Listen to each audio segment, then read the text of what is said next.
नमस्कार। आज शुक्रवार 26 दिसंबर 2025 है और आज हम एक ऐसे केस की पड़ताल करने जा रहे हैं जिसने करीब 2 दशक पहले पूरे देश की रूह कंपा दी थी। हम्म। हम बात कर रहे हैं 2006 के नोएडा सीरियल मर्डर्स की, जिसे सब निठारी कांड के नाम से जानते हैं। एक शान से दिखने वाले घर के पिछवाड़े से जब एक के बाद एक नर कंकाल निकलने लगे तो ये सिर्फ एक क्राइम स्टोरी नहीं रही। नहीं, बिल्कुल नहीं। ये हमारे समाज के लिए एक आईना बन गई थी। और इस कहानी के सेंटर में दो लोग थे, बिजनेसमैन मोनिंदर सिंह पहंधेर और उसका नौकर सुरिंदर कोहली। इन पर मतलब बच्चों और एक युवती के सेक्सुअल असॉल्ट, मर्डर और यहाँ तक कि कैनिबलिज्म यानी नरभक्षण तक के इल्जाम लगे। हाँ। आज हम इसी केस को परत दर परत खोलेंगे।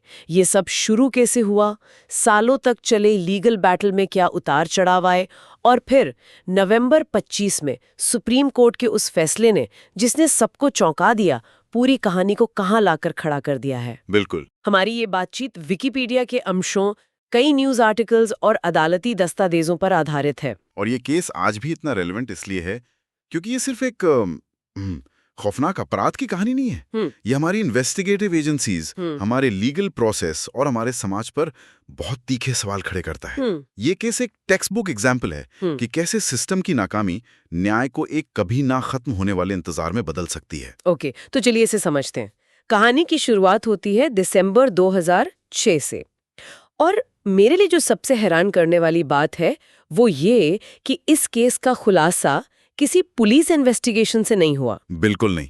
इसका क्रेडिट तो निठारी गांव के उन निवासियों को जाता है जिनके बच्चे पिछले 2 साल से एक एक करके गायब हो रहे थे। अच्छा। हाँ, वो लगातार पुलिस के चक्कर काट रहे थे, लेकिन कोई सुनवाई नहीं हो रही थी। तो उन्होंने खुद ही मामला अपने हाथ में ले लिया। पर और वहीं उन्हें एक बच्चे का कटा हुआ हाथ मिला।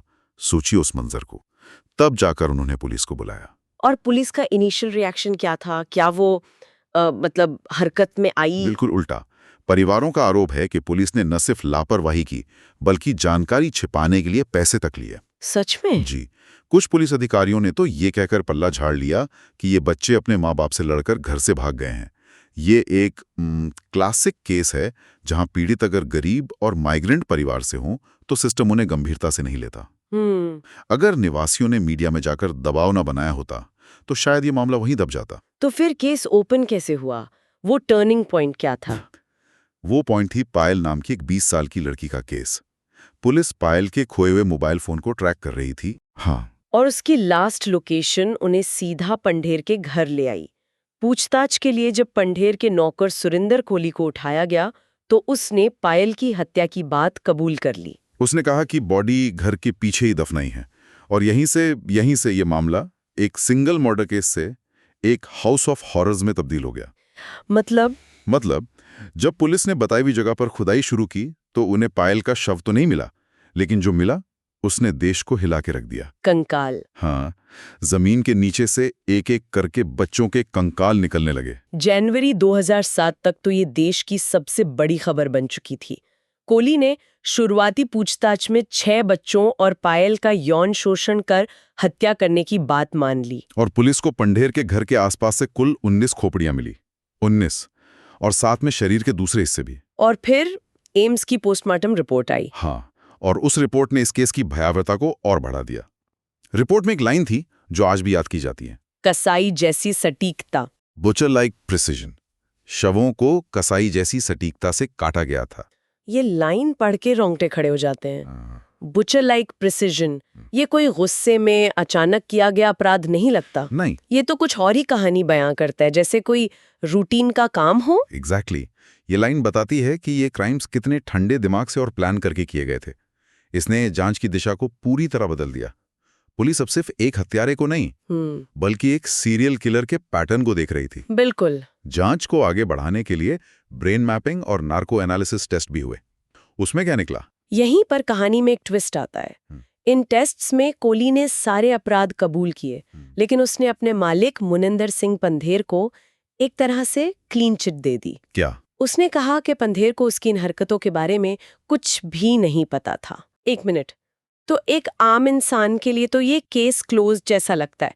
कोहली ने कन्फेस कर लिया, मालिक को क्लीन चिट दे दी, लेकिन क्या इन टेस्ट्स पर आंख बंद करके भरोसा किया जा सकता है? नहीं, मतलब कोर्ट में इनकी क्या वैल्यू होती है? Almost zero. और यहीं पर जांच की एक बड़ी खामी दिखती है। लीगली नार्को टेस्ट के दौरान दिए गए बयान कोर्ट में सबूत नहीं माने जाते। उन्हें इनएडमिसिबल एविडेंस कहते हैं। क्यों? क्योंकि ये साइंटिफिकली प्रूवन नहीं है कि व्यक्ति सच ही बोल रहा है। वो दबाव में हो सकता है या उसे बहकाया जा सकता है, लेकिन पब्लिक परसेप्शन बनाने में हाँ, और कभी-कभी इन्वेस्टिगेशन को एक खास दिशा में मोड़ने में ये बहुत बड़ा रोल निभाते हैं। और इन्वेस्टिगेशन के दौरान और भी डरावनी थियरी सामने आ रही थी, है ना? ऑर्गन ट्रेड, कैनिबलिज्म, ये सब कहाँ से आया? ऑर्गन ट्रेड का शक पुलिस को शुरू में था। उन्हें लगा कि इतनी प्रिसिजन से बॉडी पार्ट्स काटना किसी प्रोफेशनल का काम है, शायद किसी डॉक्टर का।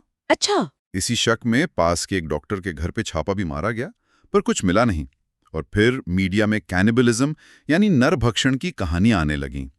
कोहली पर आरोप लगे कि वो हत्या के बाद पीड़ितों के अंग पकाकर खाता था। लेकिन क्या ये सच था? पुलिस इसे लेकर बहुत कॉशियस थी, लेकिन मीडिया ने इसे हाथों हाथ लिया। और यहीं पर ट्रायल बाय मीडिया का फिनोमेनन शुरू होता है। इस तरह की सनसनीखेज खबरें जनता की राय को बहुत तेजी से शेप करती हैं। आरोपियों को राक्षस या डेविल बना दिया जाता है, जिससे फेयर ट्रायल का आइडिया ही खत्म होने लगता है। सही बात है। इंटरेस्टिंगली, सालों बाद इलाहाबाद हाईकोर्ट ने अपने फैसले में इसी बात का जिक्र किया कि कैसे एक गरीब नौकर को डीमोनाइज किया गया और शायद जांच को एक आसान रास्ते पर धकेल दिया गया। मतलब एक मॉन्स्टर बना के कहानी को सिंप्लीफाई कर दिया गया। बिल्कुल। इससे समाज का गुस्सा तो शांत हो जाता है, लेकिन जस्टिस के प्रोसेस में ये बहुत खतरनाक साबित हो सकता है। बढ़ते पब्लिक प्रेशर के बीच जनवरी 2007 में ये केस सीबीआई को सौंप दिया गया। लगा कि अब देश की टॉप एजेंसी सच सामने लाएगी। लेकिन यहां से मामला सुलझने के बजाय और उलझ गया। यहां से शुरू हुआ अदालती कार्यवाही का एक ऐसा लंबा और थका देने वाला दौर, जो भारतीय न्याय व्यवस्था की जटिलताओं का एक जीता जागता सबूत है। इसकी टाइमलाइन तो वाकई किसी रोलर कोस्टर राइड जैसी है। 2009 में गाजियाबाद की स्पेशल कोर्ट ने रिम्पा हल्दर केस में कोहली और पंढेर दोनों को दोषी मानकर मौत की सजा सुना दी। हाँ। ये सीबीआई के लिए बहुत बड़ी एम्बैरेसमेंट थी, क्योंकि सीबीआई ने अपनी चार्जशीट में पंढेर को क्लीन चिट दी थी। हाँ, बिल्कुल। सीबीआई का मानना था कि पंढेर सिर्फ इमोरल एक्टिविटीज में शामिल था, हत्याओं में नहीं। लेकिन ट्रायल कोर्ट ने सीबीआई की थ्योरी को खारिज कर दिया। पर फिर उसी साल 2009 में ही इलाहाबाद हाईकोर्ट ने पंढेर को बरी कर दिया। हाँ, लेकिन कोहली की मौत की सजा को बरकरार रखा। मतलब ट्रायल कोर्ट और हाई कोर्ट का फैसला एक ही केस में इतना अलग। और ये सिलसिला चलता रहा। 2010 से 2012 के बीच कोहली को एक के बाद एक कुल 10 मामलों में मौत की सजा सुनाई गई। 10 मामलों में? हाँ, 10। 2014 में उसकी दया याचिका राष्ट्रपति ने भी खारिज कर दी। लगा कि अब सब खत्म। लेकिन फिर 2015 में एक और ट्विस्ट आया। इलाहाबाद हाई कोर्ट ने अत्यधिक देरी के ग्राउंड्स पर उसकी मौत की सजा को उम्र कैद में बदल दिया। जी। ये कैसे हो सकता है? एक बार डेथ पेनल्टी कंफर्म होने के बाद? ये हमारी जुडिशरी का एक महत्वपूर्ण पहलू है। सुप्रीम कोर्ट की कई रूलिंग्स ये कहती हैं कि दया याचिका पर फैसला लेने में अनरीजनेबल डिले करना कैदी के साथ अमानवीय व्यवहार है। अच्छा। इसी आधार पर सजा कम की गई। लेकिन कहानी यहीं खत्म नहीं हुई। 2019 में कोहली को 10वें मामले में फिर से मौत की सजा सुना दी गई। फिर से? हाँ, ये लीगल सिस्टम का एक ऐसा चक्रव्यूह है जिसमें सालों लग जाते हैं। ये सुनकर ही किसी का भी सिर चकरा जाए। 10 मौत की सजा, इतने सालों की सुनवाई, सुनने में तो लगता है कि ये केस बिल्कुल सॉलिड था। लेकिन फिर 2023 में जो हुआ, हाँ, उसने तो सब कुछ पलट कर रख दिया। वो इस केस का सबसे बड़ा टर्निंग पॉइंट था। 16 अक्टूबर 2023 को इलाहाबाद हाईकोर्ट ने सबूतों के अभाव का हवाला देते हुए सुरिंदर कोहली और मोनिंदर सिंह पंढेर दोनों को उन सभी मामलों में बरी कर दिया जिनमें उन्हें सजा हुई थी। ये तो एक बॉम्बशेल रहा होगा। आफ्टर ऑलमोस्ट 17 इयर्स, क्या कहा कोर्ट ने? कोर्ट की टिप्पणियां जांच एजेंसियों पर एक चार्जशीट की तरह है। कोर्ट ने कहा जांच का आकस्मिक और सतही तरीका निराशाजनक है। और सबसे तीखी टिप्पणी ये थी, ऐसा लगता है कि जांच ने एक गरीब नौकर को राक्षस के रूप में चित्रित करके आसान रास्ता चुना और अंग व्यापार जैसी गंभीर संभावनाओं की जांच करने में लापरवाही बरती। ये सिर्फ एक एक्विटल नहीं है, ये पूरे इन्वेस्टिगेशन प्रोसेस पर एक बहुत बड़ा सवालिया निशान है। सही। कोर्ट कह रहा है कि शायद आपने असली कहानी जानने की कोशिश ही नहीं की, बस एक स्केपगोट ढूंढ लिया। तो इस बरी होने का लीगल बेसिस क्या था? प्रोसिक्यूशन कहाँ फेल कर गया? देखिए, दो मुख्य वजह थी। पहला, कोली का इकबालिया बयान, जी जो पूरे केस की नींव था। हाँ। कोर्ट ने माना कि यह बयान भरोसे लायक नहीं है क्योंकि कोली को 60 दिनों से ज्यादा तक इलीगल पुलिस कस्टडी में रखा गया था, बिना किसी वकील के। अच्छा। ऐसे में कन्फेशन दबाव में लिया गया हो सकता है। और दूसरा था सबूतों की चेन का टूटना। ये पूरा केस सर्कमस्टेंशियल एविडेंस यानी परिस्थितिजन्य साक्ष्यों पर आधारित था। कंकाल घर के पास मिले, कोली वहां रहता था, उसने जुर्म कबूल कर लिया। हाँ, लेकिन प्रोसिक्यूशन इन कड़ियों को फोरेंसिक एविडेंस से जोड़ नहीं पाया। वो ये साबित नहीं कर पाए कि जो कंकाल मिले वो उन्हीं लापता बच्चों के थे या उनकी मौत कैसे हुई। तो यहाँ पर लॉ का वो फेमस प्रिंसिपल लागू होता है। हाँ, लॉ का एक गोल्डन रूल है, suspicion however strong can not replace proof. मतलब शक कितना भी गहरा क्यों ना हो, वो पुख्ता सबूत की जगह नहीं ले सकता। बिल्कुल। और इस केस में अभियोजन पक्ष कोर्ट के सामने बियॉन्ड रीजनेबल डाउट वाला स्टैंडर्ड मीट करने में फेल हो गया। और इस कहानी पर आखिरी मोहर नवंबर 2025 में लगी, जब सुप्रीम कोर्ट ने भी हाई कोर्ट के फैसले को सही ठहराया और कोली की रिहाई का आदेश दे दिया। और इसके साथ ही लगभग 19 साल से चल रहा ये केस कानूनी तौर पर खत्म हो गया। लीगली खत्म हो गया, पर क्या वाकई खत्म हुआ, ये सवाल बना रहता है। सही बात है। और इस केस का असर सिर्फ अदालतों तक नहीं रहा, ये हमारी पॉप कल्चर का भी एक हिस्सा बन गया। बीबीसी ने स्लमडॉग कैनिबल डॉक्यूमेंट्री बनाई, नेटफ्लिक्स पर द कर्मा किलिंग्स आई, बॉलीवुड में भी इसकी गूंज सुनाई दी। मर्डर 2 और हालिया फिल्म सेक्टर 36 का प्लॉट भी इसी केस से इंस्पायर्ड बताया जाता है। ये केस हमारे कलेक्टिव साइकी में एक गहरे घाव की तरह बस गया है। लेकिन क्या इसका कोई पॉजिटिव इंस्टीट्यूशनल इम्पैक्ट भी हुआ? हाँ, एक बड़ा असर हुआ जिसे लोग अक्सर भूल जाते हैं।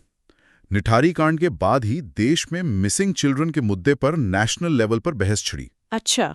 National human rights commission (NHRC) ने इस समस्या की गहराई से जांच के लिए एक कमेटी बनाई। इस केस ने पहली बार ये उजागर किया कि हमारे देश में हर साल हजारों बच्चे गायब हो जाते हैं और सिस्टम के पास कोई सॉलिड मैकेनिज्म नहीं है। तो एक तरह से इस ट्रेजेडी ने एक बड़े सिस्टम फेलियर को उजागर किया। बिल्कुल। ये केस सिर्फ एक क्राइम स्टोरी नहीं, बल्कि इंस्टीट्यूशनल फेलियर का एक मॉन्यूमेंट है। पुलिस की शुरुआती लापरवाही से लेकर CBI की एक ऐसी जांच तक जो कोर्ट में टिक नहीं सकी, और एक ऐसा लीगल प्रोसेस जो 2 दशक तक चला और अंत में कोई जवाब नहीं दे पाया। सही कहा। और इस सब के बीच वो परिवार हैं जिनके बच्चे खो गए और जिनके लिए न्याय एक मजाक बनकर रह गया। सुप्रीम कोर्ट ने भी अपने फैसले में उनकी पीड़ा पर दुख जताया, लेकिन कहा कि कानून सबूतों पर चलता है, भावनाओं पर नहीं। और यही हमारे जस्टिस सिस्टम की सबसे बड़ी त्रासदी और ताकत दोनों है। ये एक कोल्ड और ऑब्जेक्टिव होने के लिए डिजाइन किया गया है। ये एक निर्दोष को गलत सजा से बचाने के लिए बना है, लेकिन कभी-कभी इसी प्रोसेस में अगर केस को सॉलिड प्रूफ के साथ नहीं बनाया गया हो तो शायद दोषी भी छूट जाता है। तो लगभग 2 दशकों के बाद हम वहीं खड़े हैं जहां से शुरू हुए थे। बस कुछ जिंदगियां बर्बाद हो गईं और जवाब कोई नहीं मिला। ये सोचना भी अजीब है कि 19 से ज्यादा हत्याओं के इतने सनसनीखेज मामले का अंत इतने सारे सवालों के साथ होगा। कानूनी तौर पर यह मामला बंद है। न्याय प्रणाली ने सबूतों को परखा और अपना फैसला सुना दिया, लेकिन नैतिक और सामाजिक तौर पर यह केस आज भी खुला हुआ है। ये सवाल हमारे समाज और हमारी संस्थाओं पर हमेशा एक दाग की तरह रहेंगे। और आज की इस चर्चा को हम भी एक सवाल के साथ ही छोड़ना चाहेंगे, ताकि हमारे सुनने वाले भी इस पर सोचें। अगर मोनिंदर सिंह पंधेर और सुरिंदर कोली ने वे हत्याएं नहीं की, तो असली अपराधी कौन है? और एक समाज के तौर पर यह हमारे लिए क्या मायने रखता है जब इतने भयावह अपराध के बाद भी सबसे बड़ा सवाल अनुत्तरित रह जाता है, निठारी के बच्चों को किसने मारा? अपराधी दोस्तों आज भी आजाद है, क्योंकि अपराधी के सबूत नहीं मिले कि उसने अपराध किया। भले अपराधी ने जुर्म कबूल किया। इस देश की सबसे बड़ी समस्या यही है कि कानून का धज्जियां उड़ाने में कोई कभी पीछे नहीं हटता। इसलिए अपराध तेजी तक होते रहते हैं। अपराधी खुशी खुशी अपराध करते रहते हैं। उनको पता है आज अपराध करेंगे 10 साल बाद सजा काट के छूट जाएंगे। भले ही उसने अपराध कबूल किया था कि उन्होंने उन लड़कियों के साथ, मैं बोलना नहीं चाहता हूं, लेकिन उन्होंने जो किया उसने कबूल किया। पूरी वीडियो यूट्यूब पे है और माँ बाप तरस गए कि उनको लगा कि इन अपराधियों को फांसी मिलेगी, जबकि ऐसा कुछ नहीं हुआ। निठारी हत्याकांड एक ऐसा नाम जिसने पूरे भारत को हिला के रख दिया था। आज हम इसी केस की परतों को खोलेंगे। ये सिर्फ एक दिल दहला देने वाले जुर्म की दास्तान नहीं है, ये एक ऐसी कहानी है जो सीधे सीधे हमारे जस्टिस सिस्टम, हमारी न्याय प्रणाली पर ही एक बड़ा सवाल खड़ा कर देती है। तो चलिए कहानी की शुरुआत इसके अंत से करते हैं। देखते हैं कि 17 साल तक चले इस लंबे कानूनी सफर का नतीजा कितना चौंकाने वाला था। जरा सोचिए, एक तरफ है 19 से ज्यादा हत्याओं के इल्जाम, और ये कोई आम हत्याएं नहीं, इनमें बलात्कार और नरभक्षण, कैनिबलिज्म जैसे घिनौने अपराध शामिल थे। और फिर दूसरी तरफ आता है अदालत का फैसला कि आरोपी बरी हैं। यही तो वो विरोधाभास है जो इस पूरे केस के दिल में बसा है। सवाल ये उठता है कि आखिर ऐसा हुआ कैसे? और देखिए, ये सिर्फ हम नहीं कह रहे, ये खुद अदालत का कहना है। इलाहाबाद हाई कोर्ट ने अपने फैसले में साफ साफ कहा कि जिस तरह से, जिस लापरवाही से इस केस की जांच हुई, वो बहुत निराशाजनक है। तो समझिए, ये जो बरी होने का फैसला आया, वो बेगुनाही का सर्टिफिकेट नहीं था, ये इस बात का सबूत था कि पूरी की पूरी प्रक्रिया ही टूट चुकी थी। ये फैसला लगभग 2 दशक 20 साल तक चले मुकदमों, सजाओं और अपीलों के बाद आया। तो ये समझने के लिए कि कहानी इस मोड़ पर पहुंची कैसे, हमें समय में पीछे चलना होगा। हमें जाना होगा बिल्कुल शुरुआत में। तो अब चलते हैं नोएडा के निठारी गांव। बाहर से देखने में एक बिल्कुल आम सा गांव, लेकिन यहीं एक घर के पीछे छिपा था एक ऐसा खौफनाक राज जिसने सबकी रूह कपा दी। अब जरा इन तारीखों पर गौर कीजिए। 2005 से 2006 के बीच एक के बाद एक बच्चे गायब हो रहे थे। गरीब परिवार पुलिस के चक्कर काट रहे थे, लेकिन उनकी कोई नहीं सुन रहा था। और फिर आया दिसंबर 2006, जब वो भयानक सच्चाई सामने आई, लेकिन तब तक बहुत देर हो चुकी थी। और ये आंकड़ा देखिए, 19 से ज्यादा। ये सिर्फ एक नंबर नहीं है, ये 19 से ज्यादा जिंदगियां थीं जो खत्म कर दी गईं। इनमें से ज्यादातर छोटे बच्चे थे, मासूम लड़कियां थीं, समाज के सबसे कमजोर तबके से। यहीं से इस केस की सबसे बड़ी नाकामी शुरू होती है। सोचिए, परिवार मदद की गुहार लगा रहे हैं और पुलिस क्या कहती है कि बच्चे घर से भाग गए होंगे। यही वो शुरुआती लापरवाही थी जिसने इस पूरे मामले की नींव को ही कमजोर कर दिया। खैर, जब आरोपी पकड़े गए तो एक पल के लिए लगा कि चलो अब तो केस सुलझ जाएगा। और फिर सामने आया सुरेंद्र कोहली का इकबालिया बयान, जिसने अपराध की एक ऐसी खौफनाक तस्वीर पेश की जिसे सुनकर किसी के भी रोंगटे खड़े हो जाएं।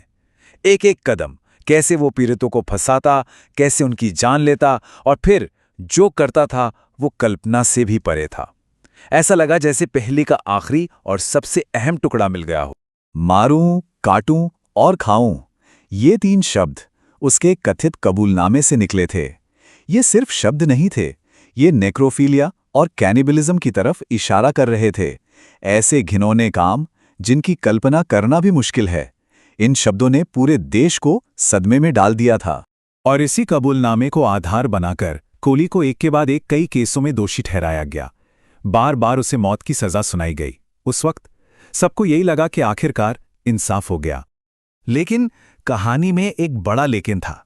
जैसे जैसे ये केस निचली अदालतों से ऊपर की तरफ बढ़ा, प्रोसिक्यूशन की कहानी में बड़े बड़े छेद नजर आने लगे। इस केस के साथ एक और चीज चल रही थी, मीडिया ट्रायल। टीवी पर, अखबारों में, हर जगह निठारी ही छाया हुआ था। इस जबरदस्त मीडिया प्रेशर ने शायद पुलिस और जांच एजेंसियों को इतनी जल्दबाजी में डाल दिया कि वो सिर्फ एक ही थ्योरी पर काम करने लगे। और यहीं से प्रोसिक्यूशन का पूरा केस ताश के पत्तों की तरह ढहने लगा। अदालतों ने एक एक करके जांच की सारी गलतियां गिनाई। कहा गया कि जो कबूलनामा है वो भरोसे के लायक नहीं, हो सकता है जबरदस्ती लिया गया हो। क्राइम सीन को सील नहीं किया गया, जिससे सारे सबूत बर्बाद हो गए। फॉरेंसिक रिपोर्ट्स में भी झोल था, मतलब केस की बुनियाद ही खोखली थी। एक एक्सपर्ट कमेटी ने एक बहुत सीधा सा लेकिन जरूरी सवाल उठाया। सवाल यह था कि एक घरेलू नौकर जिसे कोई मेडिकल ट्रेनिंग नहीं मिली, वो इतनी सफाई से, इतनी सटीकता से शरीर के टुकड़े कैसे कर सकता है? ये एक ऐसा सवाल था जिसका जवाब जांच एजेंसियां कभी दे ही नहीं पाई। तो जांच में इतनी सारी नाकामियां, इतनी सारी कमियां, इन सब ने मिलकर केस को एक ही दिशा में धकेल दिया, एक ऐसे नतीजे की ओर जिसके बारे में किसी ने सोचा नहीं था। चलिए अब देखते हैं कि आखिरी फैसले में क्या हुआ। और ये बात समझनी बहुत जरूरी है।